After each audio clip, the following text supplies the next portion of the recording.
All right, I've got a bunch of stuff blasted. I'm gonna go over this one more time today. Some of these things we're gonna have to hit with a bigger blaster, just not taking off the rust in this little blaster. So anyway, we're gonna run over this stuff one more time, get it super good and clean. We're gonna try to epoxy this and paint it today.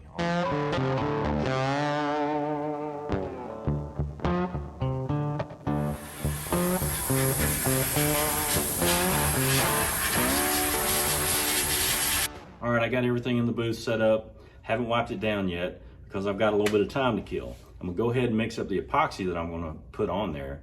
And with the epoxy, I'm using DP90LF with 401 hardener. And with the 401 hardener, it requires a 30-minute induction period. So once it's agitated, mixed up, it needs to sit for about 30 minutes before we apply it to whatever we're putting it on. This is just a reminder to always look at your P sheet, your product sheet, the technical information sheet that comes with the product. Make sure you look it up because on the can, it simply states mix 2-to-1. It doesn't tell you your options about putting in a reducer to make it thinner if you're gonna use it as a sealer. It doesn't tell you any of the ins and outs. It doesn't tell you about the 30-minute induction period for the 401.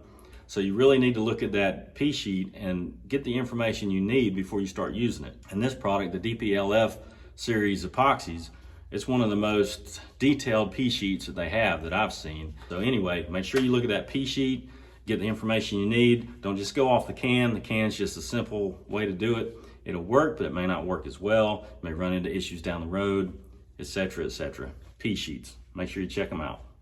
So let's mix this stuff up, let it sit, and we'll clean everything up in the booth. So you see me use a couple of different cup systems. My favorite is the RPS system. It's a vented cup system.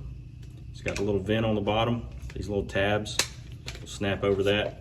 And then when you're painting, once the cup is assembled, you're painting, you pop that up. And it lets that cup breathe, right? There's no restriction as far as the material coming out of it and coming out of the gun. Gives me a little bit better pattern. Really like this cup. Now sometimes you'll see me using this system, the lid liner system.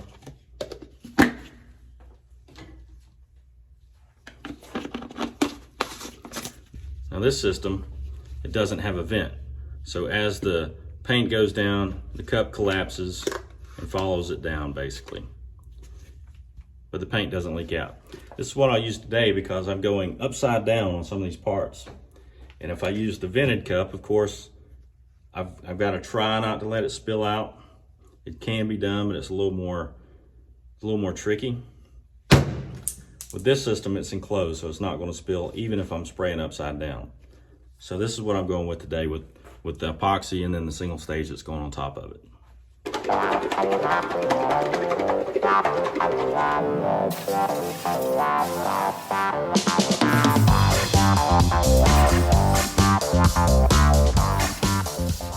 Got it blown off, wiped down.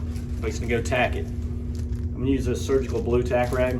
Make sure you get a good quality tack rag. Some of the cheaper ones are too sticky and they kind of leave a residue. Never had an issue with the surgical blue. So I'm gonna go in here and tack all this off. I will not tack off the parts that have been blasted because it'll just grab this rag and pull hairs out of it. So with the blasted parts, all you can really do is blow them off good. All these are going flat black, so I'm sure they're gonna be fine. If not, we'll repaint them. But most likely they'll be fine, just sealing with the epoxy and then painting the single stage right over it. So it's been 30 minutes, induction period with 401 hardener. We're ready to put it on the gun, go in there and spray one coat on all these parts. Now there is a 402 hardener that does not require the 30-minute induction time, and it's also about half of the flash time before you can start to top coat it. So it's a little faster. But the 401 is for optimal adhesion. It's also required for some things like rigid plastics, ABS, things like that. It specifies in the P sheet that you need to use the 401. On the steel, I don't think you're gonna see that big a difference between the 401 and 402. 401 is what I've got, so that's what we're using. So with the 401 hardener, I have to let it sit for an hour after I apply it for a flash time. If I put two coats on, it's an hour and a half. So we're gonna go with one. We'll probably give it a little over an hour just to make sure it's good and dry. And then we'll top coat it with the SEM Hot Rod Black.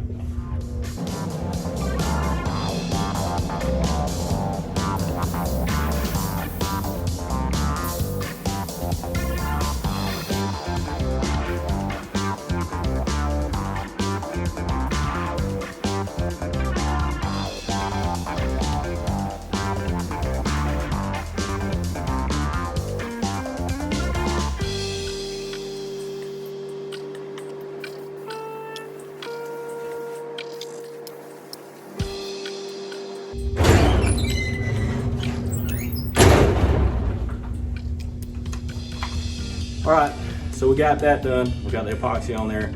Need to let it sit for an hour and flash off before we do our top coat. So while that's flashing off, we'll see if we can't get a few other things done.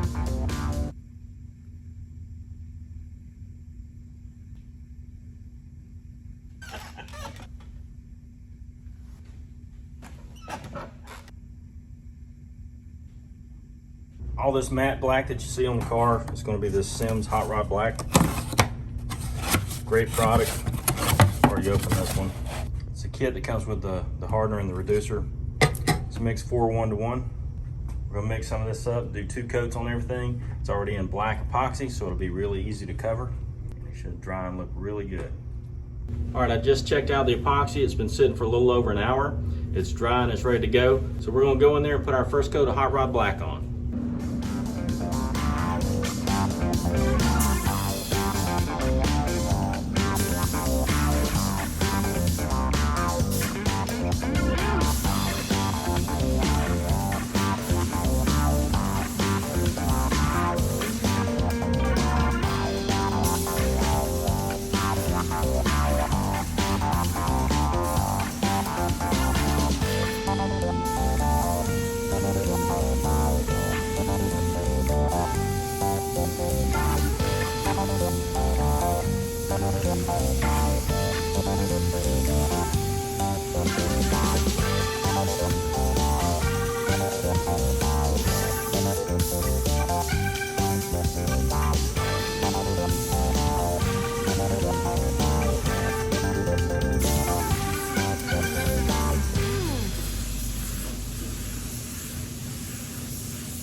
So that's the first coat of Hot Rod Black.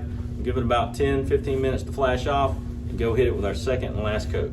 Just want to try to get it on as even as possible. It's a slow drying product, so it'll kind of even out itself, but the better you make it look when you put it on, the better it's going to look in the end. Last coat, I'm going to try to make it a good one.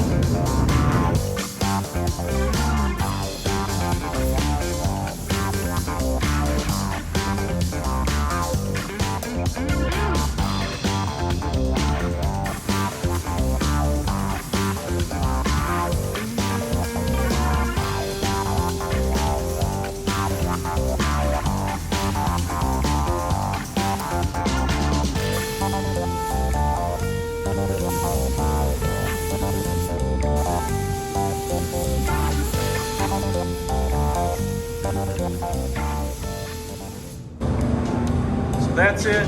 After the second coat, got a lot of shine to it. That's going to go away the longer it sits.